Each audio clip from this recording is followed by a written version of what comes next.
Okay,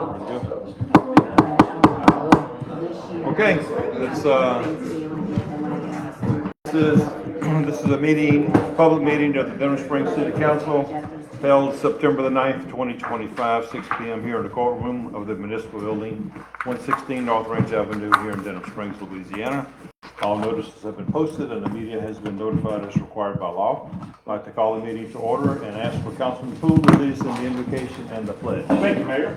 Well, let me say before we begin, Mayor and I were talking a while ago about acknowledgement and recognition of the significance of 9/11. We don't need to discuss anything further about that. I think it's obvious. But I asked him an interesting question. Do you think that there was more Americans killed on December 7th of 1941 or 9/11, 2001? And given the gravity of World War II, I think you would think automatically that December 7th would have been significantly more. I would have thought that. But it's not. There were about 500 more Americans killed on 9/11 than by the Japanese attack on Pearl Harbor. And I think that puts it into perspective. So as we approach the time of the year where we recognize 9/11, let's keep our nation and certainly those impacted by global terrorism and just our nation in general in your thoughts and prayers. So let's pray. Heavenly Father, we're humbled once again to invite you into this chamber as we ask that you would find our hearts open to your presence, our minds open, Father, to your lead, that all that we do would bring honor to you. Father, as we approach this unique time of the year, when we're reminded that we truly live in a world that is often evil, we're reminded, Father, that you are the light. And we ask that you would shine that light upon this great land and that you would find favor in who we are as a nation and on a lesser scale, who we are as a city council. So, Father, we again invite you this day, ask for your guidance that we would honor you with all that we have. We love you as we give you thanks. In Jesus' name, amen. Amen. I pledge allegiance to the flag of the United States of America and to the republic for which it stands, one nation, under God, indivisible, with liberty and justice for all. Madam Clerk, before you call the roll, I just want to clarify something that Robert had said. We had that discussion, and he asked me if I remembered like I was alive in 1940. That is not what I was implying. Were you? No. No ex-Councilman Poole, I was not. Chairman of nothing. Okay, let's go. Madam Clerk, would you call the roll, please? Absolutely. Dugas. Gilbert. Here. Lamb William. Here. Poole. Here. Wesley. Here. Okay, so under reports, city building official, Rick, your report is in the work, or? Sir, yep, so it should be in the folder and we'll send it out. All right, sir. Appreciate that. City attorney? No reports. Engineers, I guess we have Eddie and Chad with us this evening. I guess when we get to those items, y'all can cover those. Okay, great. City treasurer, I think she has the consent agenda in there for y'all. P&Z, we have Bill Lawson with us this evening. We met last night, Mayor. We acted on a couple of items. One of the items was we rezoned from R3 residential to C3 commercial, a piece of property that I think y'all had spoke about before. It's formerly known as Lot A, 9A in Section 37T7S R3D GLD, City of Denham Springs, Livingston Parish, Louisiana. Requested by Denham Springs Living. And so we unanimously rezoned. That's the 20 acres on Rushing Road by the water tower. Okay. Correct, yes, sir. All right. And we tabled one item on Cochrane, a rezoning. We got thrown a couple of little curveballs in the meeting. So we tabled that and we'll visit that again next month. And we straightened out a property line on a property over on College Street, College and River Road. All right. That was it. Okay, thanks, sir. Appreciate that. Fire report is in your work. Chief, you have anything you need to add to it? Okay. Animal report, I think I saw that in there as well. And the police report is in there, but Rodney had to escort the Denham Springs football team to Central for their game tonight. Hey, I say you had to. I think you volunteered too. Anyway, item 2, approve as published in the official journal minutes of the August 25th 2025 city council meeting. Motion. Motion by Poole, Second. second by Gilbert. Madam Clerk, call for the vote, please. DeGoss, Abstain. Gilbert, Yes. Lamb Williams. Yes. Poole, Yes. Wesley. Okay, it's passed 3-2, right? Item 3, adopt the consent agenda for August 1, 2025 through August the 31st of August, 2025. Motion to approve. Motion by Gilbert, second by Wesley, is that right? Madam Clerk, call for the vote, please. DeGoss. Yes. Gilbert. Yes. Lamb Williams. Yes. Poole, Yes. Wesley. Item 4, take action on a condemnation of structure at 908 South River Road. I see we have Scott with us, Scott Prescott, you can come up to the thing. Scott and his father Charlie have owned that property since Charlie was a baby probably, right?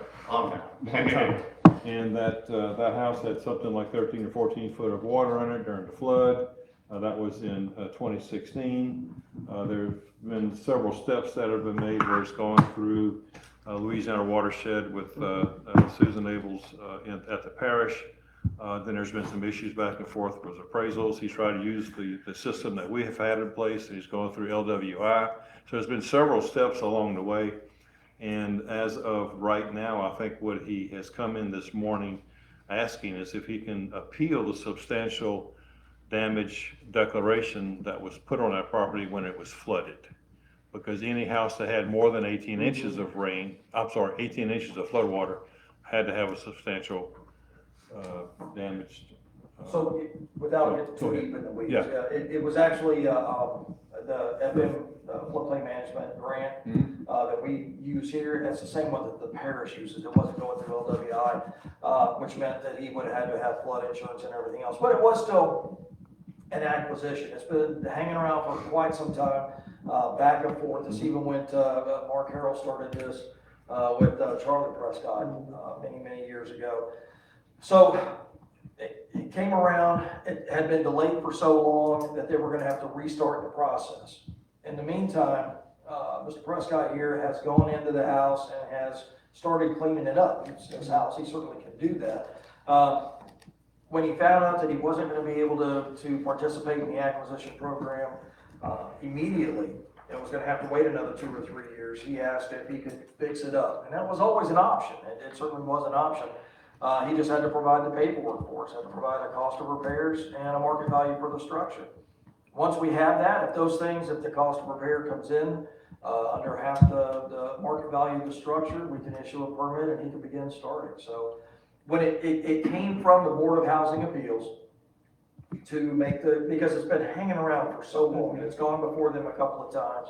They pushed it down the road, hoping that the grant program was gonna pick it up. They had to make a decision at some point. The decision was because it's been hanging and nothing really substantial has been going on with it, to go ahead and move it forward for condemnation. Okay. So that's why you're hearing it tonight. Okay, all right. So, Charlie, I'm sorry, Scott, you want to make some comments? Yeah, I got some pictures of the inside of the house and the outside of the house. If you don't see it, but it's not good. You know, I know what y'all want me to run, you know. Okay. And so, like I was telling Rick, I've been there with a little brush, scrubbing it, mopping it, you know, even back and forth, see how it works compared to the rest. So, you know, but, you know, the pictures, if you'd like to look at them, you can, but it's pretty much looking really good. Outside looks really good. I would like to. Yes, ma'am. It's not a whole lot of pictures. That's okay. You can bring, yes, you can bring it up. And this was at the end of last year, actually, because I was cleaning it up before anybody came into the house. So I had to throw everything that was in the house away. And then, where nothing would be in the way. And then, just start cleaning the work good. So I got some areas cleaned. And, kind of went through what Rick was saying, hey, this needs to be done. So everything he would say that needs to be done, I'll try to do that. All right, so are you up to date with what the requirements are today about getting the quotes on the Yeah, we repairs? talked about that, yes. So it has to be a licensed contractor who's gonna give you a quote. A licensed realtor is going to give you the value of the property. Yes, sir. There's I think, a couple options, assessed value and different things like that. Yes, sir. All right, so we're good with that. And that's the guidelines you're gonna have to follow Yes, sir, yes, sir. to get the substantial declaration revoked or changed. Yes. Okay, all right, great. All right, so if you know that, and council, do y'all have any more questions? How much time, Rick, would you think that he would need? I would ask to give him, 2 weeks to 30 days. I would really appreciate it coming back before council so that we make sure that this thing moves forward, that he's, that it's been reviewed and we're at least at the permitting point, and then we can take it from there, but so would like council to still be involved until then. So do you have, can you get a hold of a contractor and get a good qualified estimate within 30 days, you think? I sound, I say, most likely, I have a plan on mine already, that shouldn't be a problem, and that sounds good. Yeah. Okay, so be sure to stay in touch with Rick. Yeah, we got, And Buffy has a lot of experience in that department as well, so you can reach out to both, and CJ, and try to figure out where you need to go, okay? So we'll get you a 30 days, that's the recommendation from Rick. Yeah, I'm good. So, So we need a motion to take no action or delay for 30 days? How are we gonna word that? I would prefer table or for the. Table for 30. Okay. Table for 30? All That'll right. be my motion on Rick's All recommendation. right, so motion Second. from Poole to table for 30 days until you get your numbers together and come back and get with the council after that point. Second by Gilbert. Madam Clerk, would you call for the vote? Dugas? Yes. Gilbert? Yes, Lamb Williams? Yes. Poole? Yes. Wesley? and good luck. Thank you, buddy. We're Hope it all rooting for works you. out. thank you for serving the community, and do what y'all do. Yes, So sir. that's, that home has got a bit of a historical connection around here, right? I mean, we've been driving past that place for eons. Yeah, well, actually, people out there, I hate to see it gone, because it's like you said, it's unique, and so people kind of see it there. Beautiful piece of land. Okay, It is. worked out. Thank y'all. I rode by that on my bicycle right after Pearl Harbor. Right, I was fixing to. Think you struck a nerve, Robert. Yeah. Item 5, extend the expiration date of the certificate of approval to connect the utilities for the Deer Run subdivision provided by the city of Denham Springs. All right, so the developer of Deer Run has, his certificate is going to expire in 3 weeks. This past Monday was his court date with the final owner of the 1% of the property. And once he gets that resolved, then he can go forward, because he clearly thinks that it's gonna be resolved after the court date. So he's asking for a 6-month extension, gas, water, sewer, and the tap fees haven't changed. The tap fees haven't changed, so all the numbers are gonna remain the same as they have for the last year and a half or 2 years. All right, so if you have any questions, I can try to answer them for you, or Stephanie can. What was our last extension? I don't recall. It's in the packet. Oh, it is in there, okay.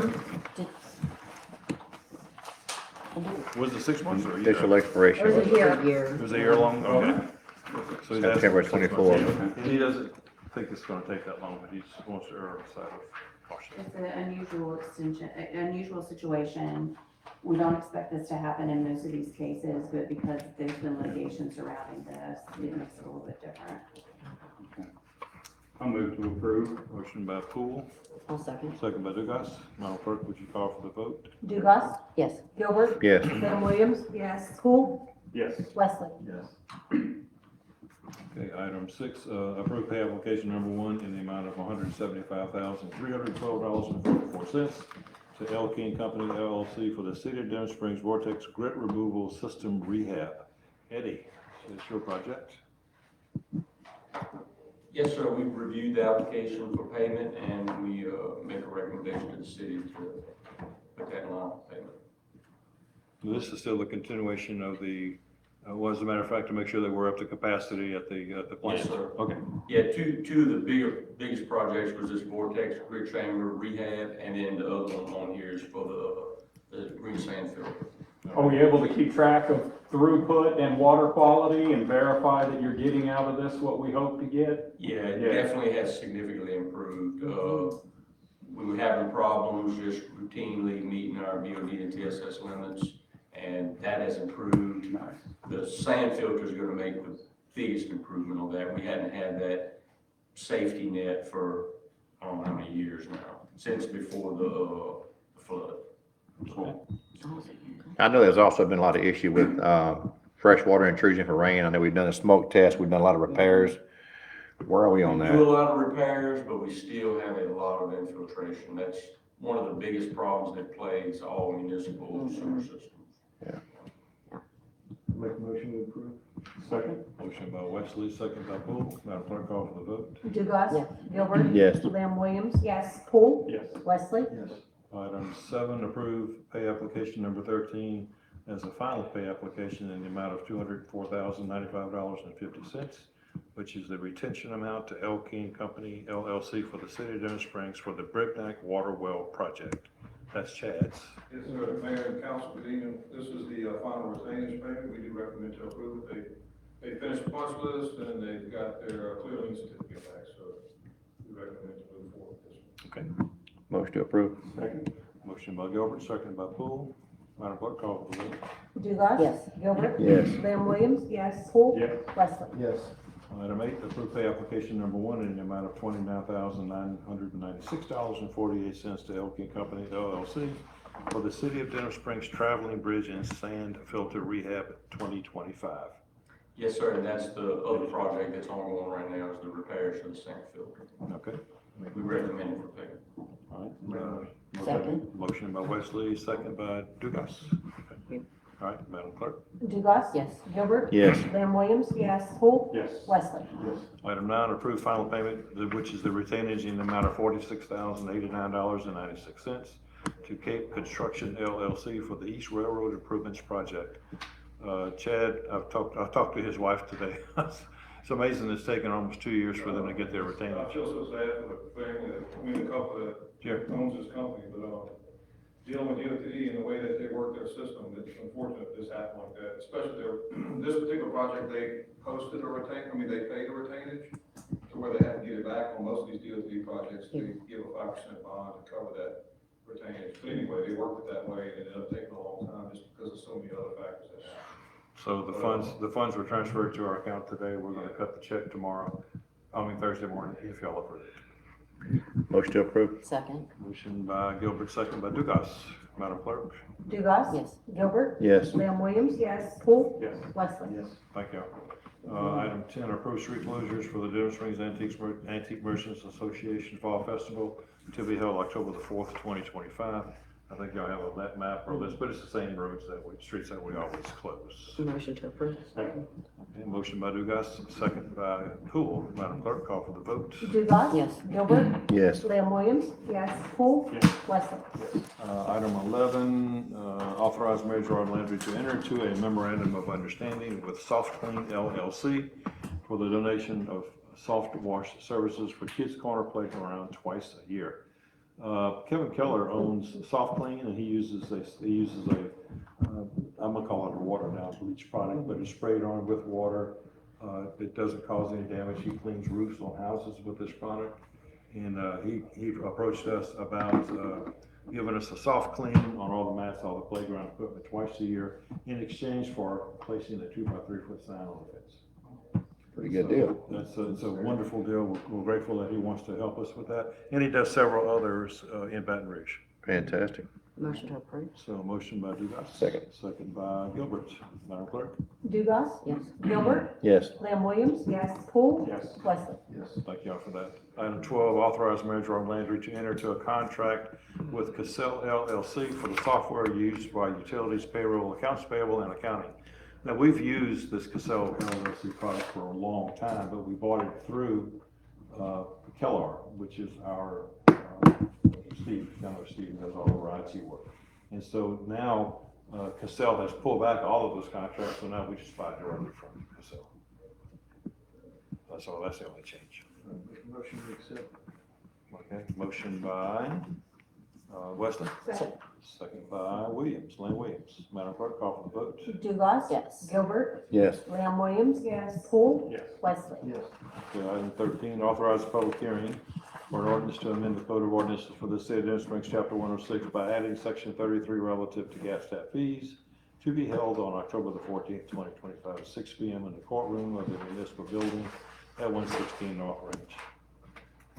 We talked about the change with inside the city, outside the city, increase in tap fees if a contractor does the work. So that's what all this hearing is going to be about. Okay. But that's gonna incorporate what we talked about too, right?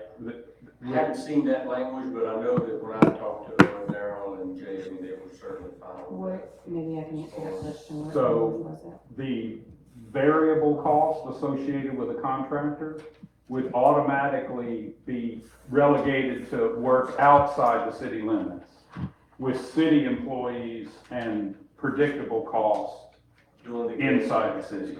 So I did talk to Daryl about that, and, we looked at the language of this. I'm hesitant to say everything inside the city will be handled by our gas department and everything outside will be handled by contractors, because we may have time. It may be that there's nothing going on inside the city, and we may have time to do the outside projects. We just don't know at this point. It may be that we're so slammed with something, we need to use contractors inside the city. So I'm hesitant to put a geographical boundary in the ordinance. This kind of gives Daryl the ability to look at his workload at any given time and say, yes, we can do it, no, we can't. Or if you want to wait a year until we can get to you, we'll put you on our list. But if you want it now, here's the contractor you can use. So I think he can do what you're saying with it written this way. But it also gives him a little bit more flexibility that if we can cover the work, to do that without making somebody buy an increased, have an increased contractor come in. What if you put verbiage that allowed, for instance, the mayor to override that in the event of an extenuating service demand? So that we know that the default condition is that city workers do it at a non-variable amount. My concern is that 1403 pays X dollars and 1405 does exactly the same work and the contractor's utilized and it's 3 times the cost. Right. I think that can be handled by policy without putting it into the ordinance, and so that way it'll give us that flexibility. I mean, that is everybody's intention, that it be handled that way, that inside the city limits gets priority and outside the city limits, would be the first to go to a contractor. But a lot of it's gonna depend on timing and workload as well, so if we put that in writing, it may end up with people paying for contractors when they don't need to. So I think that could be handled in a policy that could be more easily waived or changed, if a situation allowed for it to be. Ultimately, I think what you're saying is the way we would have to handle Right. it, just have to make the call. I think once we go through this next wave of, wage analysis, we'll have a better handle on what it's gonna take to cut the loss that we're having in the gas department right now, because all of our competitors are stealing our employees. So once we're up to speed and have the qualified folks, we may not need this up. We may not have to go outside of our own workforce to get the job done. But we have the flexibility to do that, which would be great. So I know Daryl's working very hard on trying to get some good folks on board and trained, as is police. That seems to be the 2 biggest departments that we've been impacted by. So we have time to talk about it, Robert, so we have time to think about how we'd like to see it worded. So it'll be advertised like this. So if you want that in the ordinance instead of the policy, we probably need to table this instead of advertising it. And get it right before we advertise. Again, that's up to you. But if it's okay to handle it, I mean, my discussions with Daryl, we said that's our policy, but it would give us greater flexibility to not put that in black and white, because we probably can handle some of the outside things, or there may be occasions when we do need inside contractors, just depending on what it is. So Daryl's concern is that he doesn't want to drag it on too much longer because of the impending demand, we get into the high fuel demand with the winter months. Okay. And those things this does allow us the flexibility to do that. That is everybody's intention. His office is fully staffed right now, though. Not the service guys, but everybody else, okay? And he has 307 pending, gas utility hookups, because construction down for Expo Road. But, we'll do it the best we can, obviously, okay? I think we're gonna be okay. I've never made any quarrels about, my respect for the way that you run your office and this whole community. It's not this council so much that I'm worried about. It's the precedent that it sets and the indecision. There's a long list of good intentions by government that's gone awry. I'm only 1 vote out of 5, so it's not a deal breaker anyway, but I don't think I would vote for one that did not include a statutory definition of the use of city employees in the city and then contract outside. Does any other council members have any comments or questions? So, no, not always, no. It's a spillover with excessive demand Is okay. yeah, outside when necessary. Always city employees as the first option, even outside. But if the demand exceeds, and our customer base inside versus outside for gas is way different, Your new customer potential is way larger. way large. So it really by default handles the problem, Right. but Yes. I in mean, other words, there shouldn't be any, I'm sorry. no, I'm sorry. Also, do you feel like we've had a lot of issues with that happening where inside the city limits, people haven't been, No, I mean, no, But we haven't been using. no, they haven't been That's using right. contractors, but do you feel like, I mean, do you, I don't know. This is the first time we talked about having a two-tier system. Well, right, but I'm just like, I don't know. Do we feel like people have been having horrible time? I don't know. Yeah, it's not the quality of the service Yeah, I'm worried about, it's the yeah. cost to the homeowner. I mean, I would like to see some of it, I just feel like if we do put it, like you said, like, if you put too much in on the rolls, then you don't allow people to work their job freely, and sometimes that really hampers the Yeah, job. no, I get that. mean, if you overregulate it, it becomes, It can be written in black and white in a policy as well, that policy could be flexible. The more people we hire that are qualified, the more, The less likely it is to occur. right. It can adapt over time a lot more easily than an ordinance can. Right. But this gives us the framework to be able to hire these people and then go by policy to see where and when they're used. I think it's everybody's intention to do it exactly like you're saying. well, I feel like emergencies, we have the numbers of new hookups inside city limits are so much smaller than outside. I mean, I feel like ours would be almost emergencies inside the city, which would be an emergency, so I feel like our guys would, of course, respond to that in that fashion that was needed. Or you have a two-layer system like Robert suggested, Robert. That's a good question. I don't, without that, I would not vote for it. I mean, that would, but I mean, that's why you have multiple personalities that are represented on But you have a the legislative opportunity body. right now Right. to say, this is really important to me, can we table this and add this in? Yeah, so that would be my first preference. that we Okay, do so- that. So let me make that motion, I would and if agree there's with no that. support for that, then I know where that stands. So the ordinance is not written yet. We've only authorized the hearing. The ordinance is written. Yes. No, It's exactly as it was written when we proposed it at the end of July. Okay, all right. And I went back and listened to that was the one meeting I wasn't here for, so I did go back and listen to everybody's concerns at that meeting. And then Daryl and I addressed all of those concerns. But he felt like from a day-to-day operations standpoint, it was better to have those things as policy instead of writing them into the ordinance. This ordinance is written to be specific to allow us to hire people as needed and to hire contractors as needed to do things.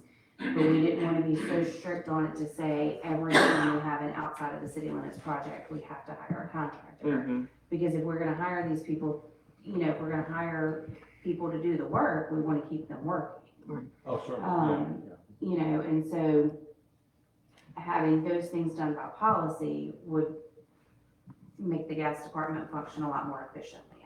Well, in order for us to Or maintain. adapt a lot more efficiently. But in order for us to maintain the quality of service that we provide, we have to make sure that they're our employees, that we have control of what they do, and what they spend, and what equipment they use, and that sort of thing. When you go to a sub, sometimes you lose some of that control.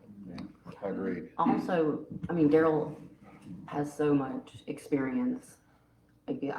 If he's good with it being policy, I feel like it's. And I would agree with you on Yeah, that I as mean, well. he This is such has an so unusual much- situation yeah. that we're in because of the demand for qualified, gas folks, okay? And we've experienced that recently with the police department as well. And fires, chief's got that under control, I believe, so, as far as qualified, applicants. Yes. It's an ongoing battle, I know, but I mean, he's up to snuff. Yeah. And so it's just something we have to work through, so. I agree agree with Amber, but also if this is something Robert's been passionate about, he said it since the first time, if he wants a little bit of input, I am totally good. If you wanna table it for 2 weeks, go meet with Daryl and Stephanie, and then come back with something Okay. concrete in 2 weeks to go. And I'd That's also the like to okay, see well. Daryl, I know he works hard, but I'd like to see him at the next meeting, just so we can, people see it. Okay, so you'll make that same comment, yeah. So we can table for 2 It's a weeks? good thing. Stephanie, do we deny it or do we table it? Because do we deny it and then do the new one? If it's gonna change, it would be better to deny it and bring it back. Okay, all right. Um, We're gonna do it with changes. and if we don't change it, we can just.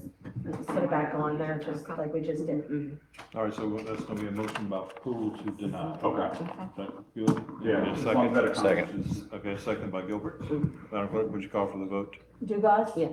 Gilbert? Yes. Lamb Williams? Yes, Poole? Yes, Wesley? motion to adjourn. Hold on, second. hold on. Hold that motion in a second. We had talked about September 11th earlier, and I just want to let everybody know that Mr. Mike Reed owns a Serve Pro location here in Denham Springs, serves this area. On September 11th at 11 a.m., he's doing a lunch. It's free food for first responders. Everyone else has to pay, but all the proceeds are going to go to the local fire department. So it's going to be a car show. He has really been a great friend to this city. When we lost Corporal Kelly, he donated his place, and I mean, he has really been great to us, and this is definitely something worth celebrating. So I would, You so said Thursday September 11th at 11 a.m. at 11 a.m. Yes, ma'am. He's gonna be until, he said till the food's gone. There's a sign out there, so, I'd love to see you all there. Thanks for that. Thank you so much. All right, so we got that cleared up. Motion by Lamb Williams and second by Poole to Yes, sir. adjourn. Dugas? Yes. Please. Gilbert? Yes. Lamb Williams? Yes. Poole? Yeah. Wesley? Thank y'all. Have a great day. Thank you, Mayor.